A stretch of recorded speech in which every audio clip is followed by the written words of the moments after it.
Welcome to Relic Gear Reviews. I'm Ian, and today we're going to be going over the Rocktron Chameleon 2000 preamp and effects processor from the late 90s.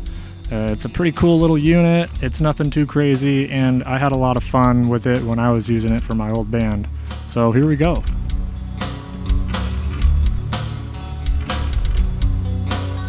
I'm going to start this first episode off with the Rocktron Chameleon 2000, mainly because it was just my first unit that I had used that really got me into using rack mount processors and preamps.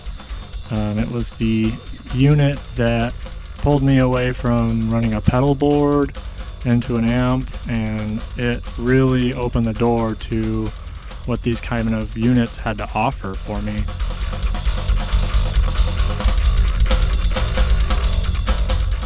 The Rocktron Chameleon 2000 is a MIDI-capable preamp and effects processor, the sequel to the Rocktron Chameleon, and it is the prequel to the Chameleon 2000 Online.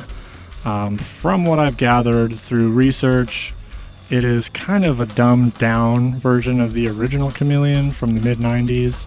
I'm not sure what that means because I haven't actually been able to play through an original Chameleon, but I'm assuming that means that the effects parameters and some of the preamp parameters are a little simpler, maybe a few less to choose from.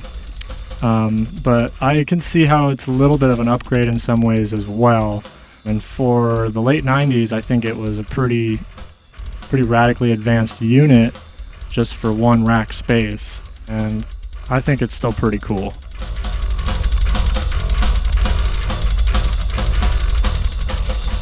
I wasn't able to find much information on these units, and when I looked online, I couldn't really see many playthrough videos that really dived in and gave you information on the menus, the parameters, just the sounds, on what it sounds like.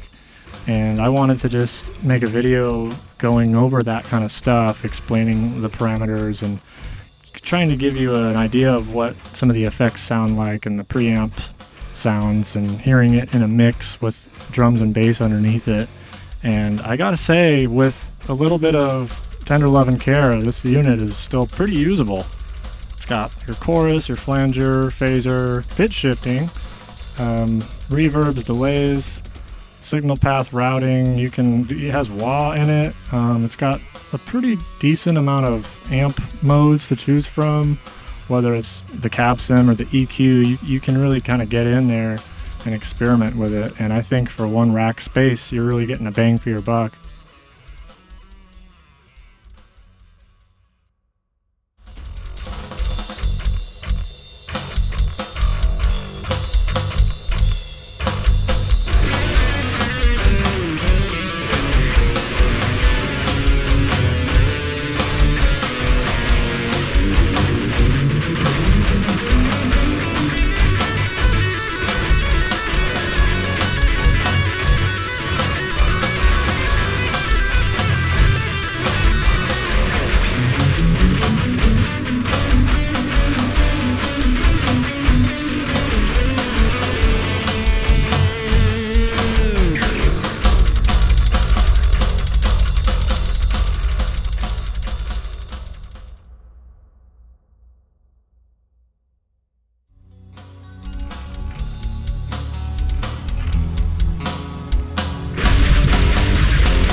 Now, the user interface on this thing is pretty simple. It was pretty easy for me to learn. We'll start with my crunch rhythm channel that I made.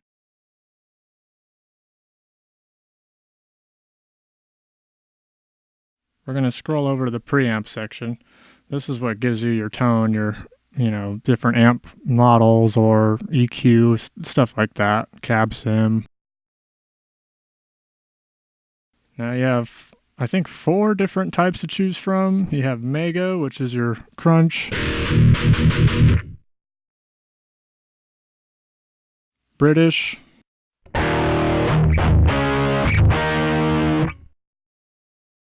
Texas.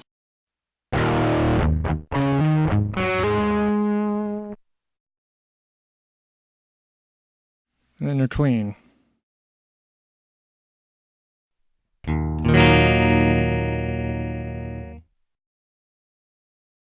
I was pretty fond of the Mega setting.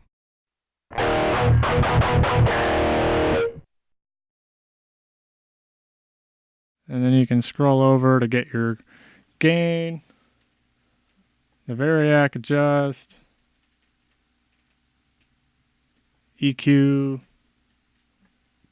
presence, scoop in or out. That makes a pretty big difference.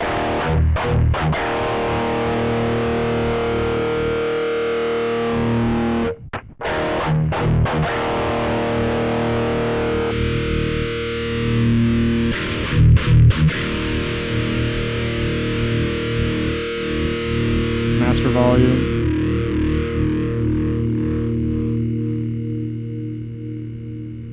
It's got built-in sound gate. Rocktron's pretty notorious for the hush stuff. You can control your parameters there. The speaker simulator is pretty interesting. You can choose between a 15, a 12, or even an 8, I think. Full range, that's kind of like bypassing.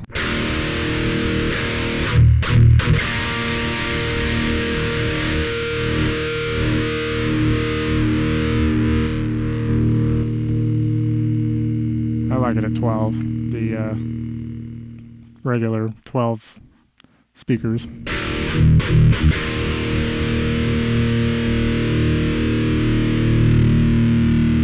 mic position. You can put it right up next to it.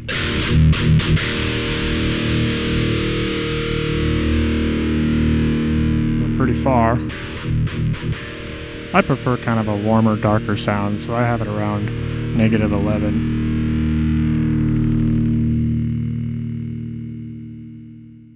The reactance, that basically simulates the cab's reactance.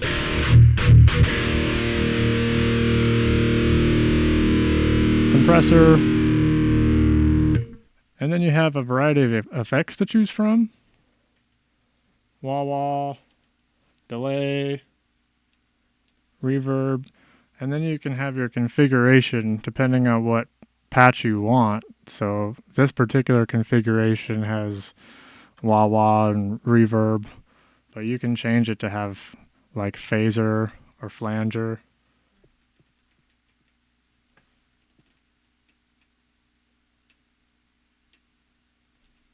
Pitch shifter, tremolo, chorus. So you can assign that to that patch.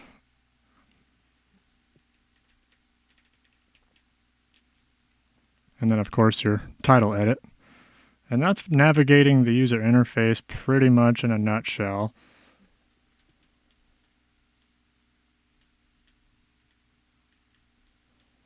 Now you can go to the global setting, and that'll basically adjust how much of the effects that you're going to have in the mix, or any sort of global settings really.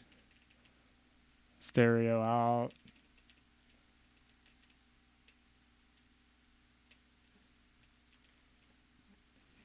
Then you have the mixer.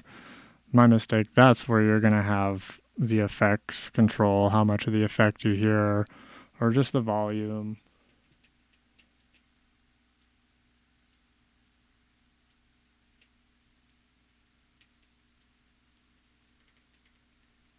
And that's pretty much it.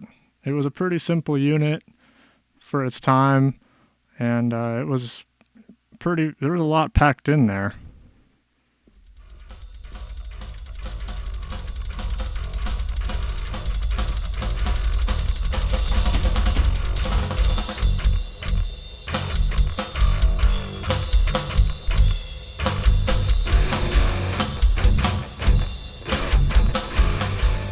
When I was in my early 20s, I was playing in a metal band, and we were kind of psychedelic. We had a lot of sounds, a lot of spacey effects and stuff like that weaved throughout our songs. And when I had been starting to look towards getting a preamp and effects processor, I had experimented with a couple units, but I didn't really like how they sounded. And a friend of mine saw this in my local music store, and he recommended it to me because he knew what kind of sound I was after. And so sure enough, I went down there, and it was only like $150, and they let me try it out, and I was pretty stoked with it. And so I bought it and took it home, and it really changed the game for me. It opened the door for a guitar player I basically abandoned the pedals with all the problems and margin for error that can come with that, towards just one rack mount unit into a power amp, and it was a really nice transition. If I was using a different unit, I'm not sure if I would have had such an easy transition. The user interface in these units is really simple and user-friendly. Some of the cons with this unit are pretty fair. It's not too bad. It doesn't have an effects loop. There's only one input.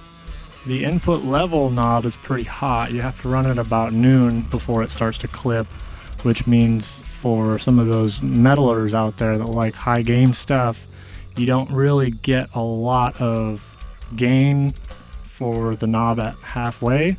But it's okay from what I've heard. It sounds okay, and you can still run it a little hot, and it doesn't seem to damage anything. The effects are pretty good. I mean, they're not really anything to write home about. There's nothing too crazy going on in there. It's just a matter of what you can do with the unit, with programming it. And overall, I think it's probably a good 6 out of 10.